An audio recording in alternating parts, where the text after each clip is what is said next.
I'm Doug Doyle with The Art of the Story.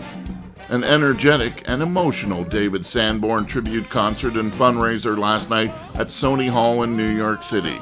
The show was completely sold out, but fans could watch the live stream of the entire event exclusively on WBGO.org. WBGO's Favorite Things host and David's dear friend Pat Prescott hosted the concert. And it was in the 80s that David won his very first Grammy. It was for All I Need from the Voyeur album.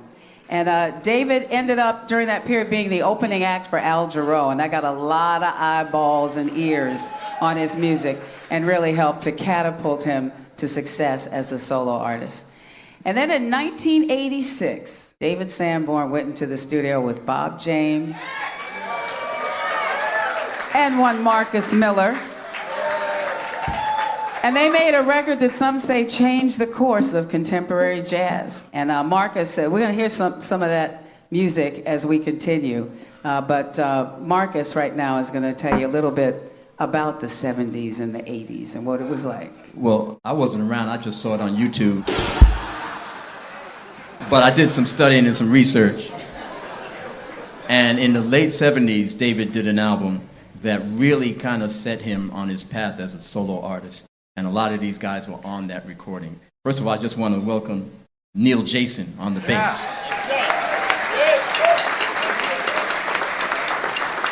This was the album where people started going, wow, I've heard that sound like for years, but now I have a name to put to that sound, David Sanborn. The album was called Hideaway.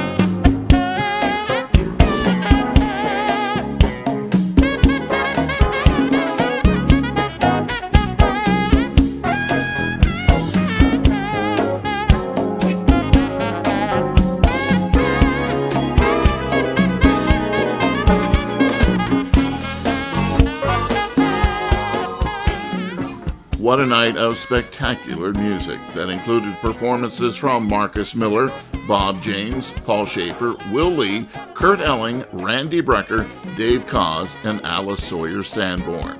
All net proceeds and contributions from the All-Star event go directly to the David Sanborn Memorial Fund at St. Jude's Children's Research Hospital.